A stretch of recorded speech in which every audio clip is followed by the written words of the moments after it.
హదీస్ మీద ఆచరించండి. ఇన్షాల్లా అల్లా మీద నమ్మకం ఉంది.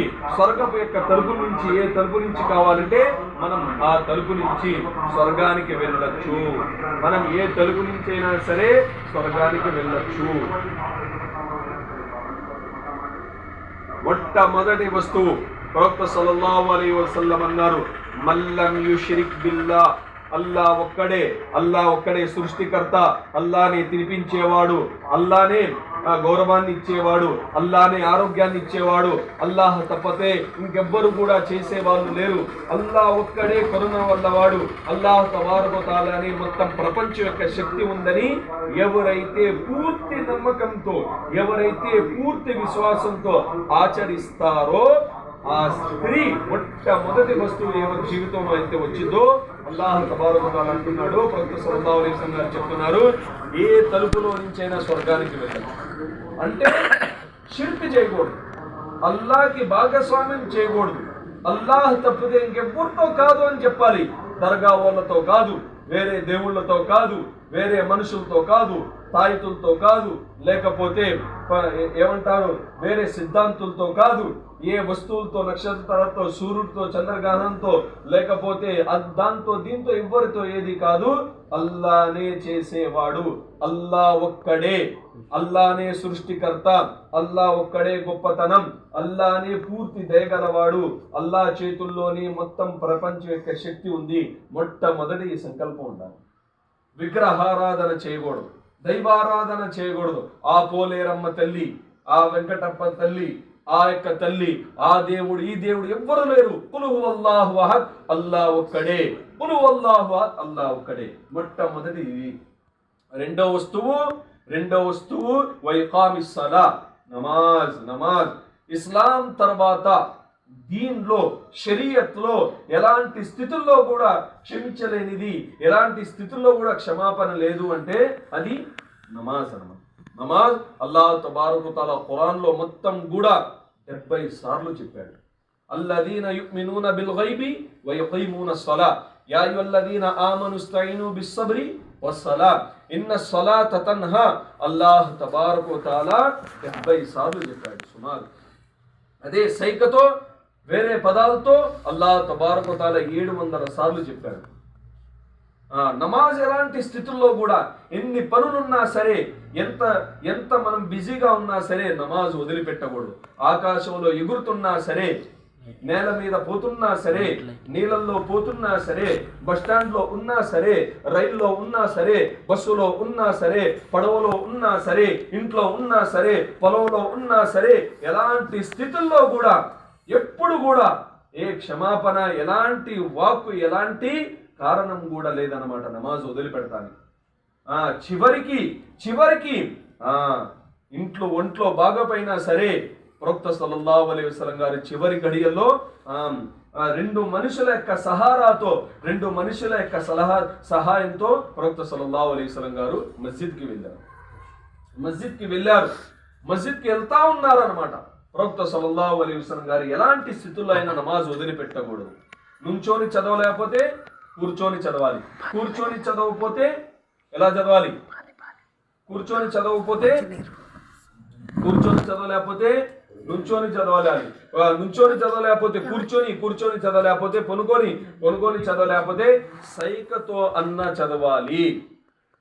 సోదరి మల్లారా, నెలలో ఆ కొన్ని రోజులు వదిలేసి కొంతసేపు, ఆ 3 రోజులన్నా, 7 రోజులన్నా, 10 రోజులన్నా ఆ యొక్క సమయాన్ని వదిలేసి ఇంకా ఎలాంటి స్థితుల్లో కూడా నమాజ్ లేదు. ఏమంటున్నారు, నో ఎక్స్క్యూజ్ ఫర్ సలా, ఎలాంటి కారణం కూడా లేదన్నమాట నమాజ్ వదిలిపెడతానికి. ప్రతి ఒక్క సమయంలో, ప్రతి ఒక్క గడిలో మొత్తం ఖురాన్ హదీసులో ఒక విషయం గుర్తుపెట్టుకోండి, ఎక్కడ కూడా ఈ కారణం వల్ల నమాజ్ వదిలిపెట్టచ్చని కూడా ఎక్కడ కూడా లేదని. అన్ని స్థితుల్లో, ప్రతి ఒక్క గడియలో, చివరికి వుజువు చేసుకుంటే నీళ్లు తడుస్తే రోగం వచ్చింది అనుకుంటే తయమ్మం చేసుకోవాలి. అల్లాహు అక్బర్. అలాంటి స్థితి అన్నమాట నమాజ్. మూడో వస్తువు ఏంటంటే ప్రవక్త సల్లల్లాహు అలైహి వసల్లం గారు చెప్తున్నారు, ఎవరైతే రంజాన్ నెల పొందుతారో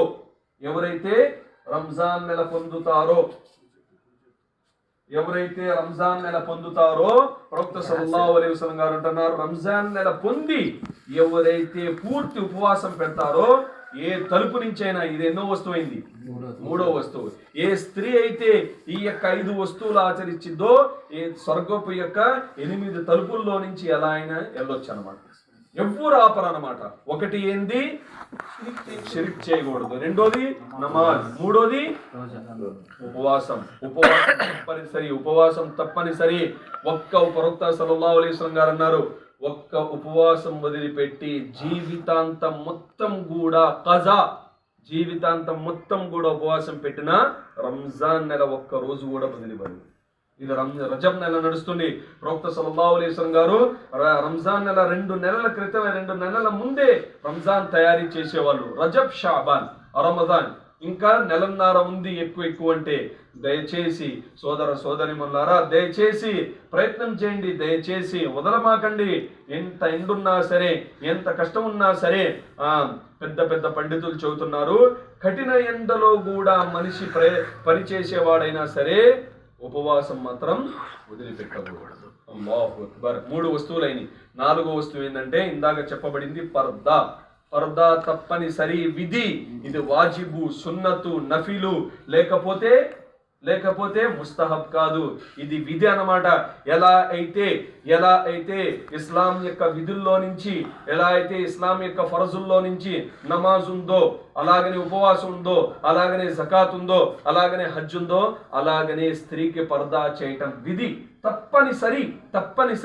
కొడుకు ముందు కూడా, చివరికి కొడుకు ముందు కూడా ఎలా పడితే అలా ఉండకూడదు. ఇస్లాం అది నేర్పిస్తుంది. ఇంకా వేరే వాళ్ళ దూరం. పర్దా 17 మగవాళ్ళ ముందు పర్దా చేయాలి. దేవర్ ముందు, మరిది ముందు కూడా పర్దా ఉండిద్ది, మావయ్య ముందు కూడా పర్దా ఉండిద్ది. ఇవాళ అల్లాహ్ క్షమించాలి, ఉమ్మత మొత్తంలో ఇస్లాం యొక్క ఆచరణలో నుంచి పెద్ద ఆచరణలు వెళ్ళిపోయినాయి. దాంట్లో ఒకటి ఏంటంటే పర్దా. అల్లాహ్ క్షమించాలి. ఈ మీడియా వచ్చిన తర్వాత, ఇంట్లో టీవీ వచ్చిన తర్వాత, ఫోన్లు వచ్చిన తర్వాత మొత్తం కూడా స్త్రీ, నేను ఎక్కడ కూర్చున్నాను, నా యొక్క పద్ధతి ఏంది, నేనేం చేయాలి అంతా వదిలేశాను. కానీ ఇస్లాం తల్లి పాదాల కింద స్వర్గం ఉందని చెప్పింది. అల్లాహు అక్బర్. 3 కూతుర్లు వేస్తే, ఏ మగ మనిషి అయితే 2 కూతుర్లు కని వాళ్ళ ఇద్దరికి పెళ్లిళ్ళు చేసి మంచి బుద్ధి నేర్పిస్తారో, రేపు ప్రవక్త గారు అన్నారు, ఆ మనిషి నేను ఇలా ఉంటా ఉన్నారు. ప్రవక్త సల్లల్లాహు అలైహి వసల్లం గారు చెల్లెలతో ఎలా ప్రేమించాలో నేర్పించారు. స్త్రీ ఏ స్థితిలో ఉన్నా కానీ గౌరవమే గౌరవం. అల్లాహు అక్బర్. ఎన్ని వస్తువులైనవి? 4 వస్తువులైనవి. 5వ వస్తువు వినండి. ప్రవక్త సల్లల్లాహు అలైహి వసల్లం గారు అన్నారు, ఏ స్త్రీ అయితే తన భర్త మాట పూర్తిగా వినిద్దో, తన భర్త ఎలా చెప్తాడో అలా వింటే స్వర్గపు ద్వారంలో నుంచి, ఏ ద్వారంలో నుంచి అయినా సరే స్వర్గానికి వెళ్ళొచ్చు. ఒక స్త్రీ వచ్చింది ప్రవక్త సల్లల్లాహు అలైహి వసల్లం గారి దగ్గరికి, ఓ ప్రవక్త, నా మీద హక్కు ఎవరిది, నేను ఎవరికి సేవ చేయాలి, నేను ఎవరి మాట వినాలి అంటే, పెళ్లి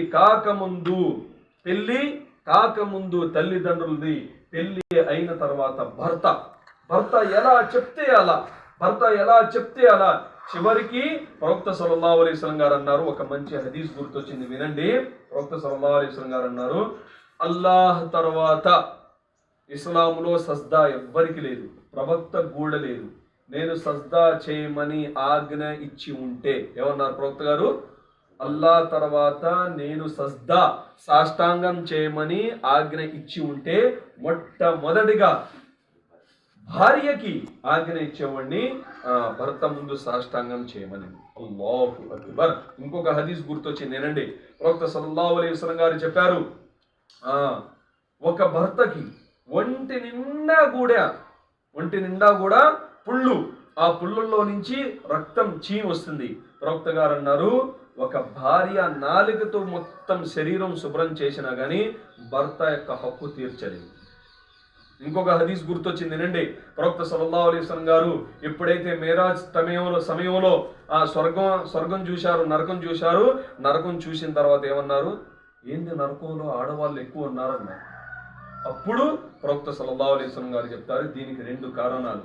ఒకటి, చాడీలు, ఫుల్లు, ఎక్కడ చూసినా చాడీలు, వాళ్ళ గురించి ఇల్లు గురించి వాళ్ళంత బంగారం, వీళ్ళు ఇటు చేశారు, చాడీల మీద చాడీలు. రెండోది, భర్త యొక్క అయిష్టం, భర్త మాట వినరు. సోదర సోదరీమణులారా, ఈ 5 వస్తువుల మీద ఆచరించండి. అల్లాహ్ తబారక వ తఆలా ఏ స్వర్గం తలుపు నుంచి కావాలంటే అల్లాహ్ తబారక వ తఆలా మనకి ఆ స్వర్గం నుంచి పంపిస్తారు. ఇది మామూలు విషయాలు కాదు. ఈ రావాలంటే జీవితంలో మూడు సార్లు వెళ్ళాలి. 3 రోజులు 3 సార్లు వెళ్ళాలి. 10 రోజులు వెళ్ళాలి, 40 రోజులు వెళ్ళాలి, బైరూన్ వెళ్ళాలి, తర్తీబ్ వెళ్ళాలి, హజ్కి వెళ్ళాలి, మళ్ళీ మొదలు పెట్టాలి.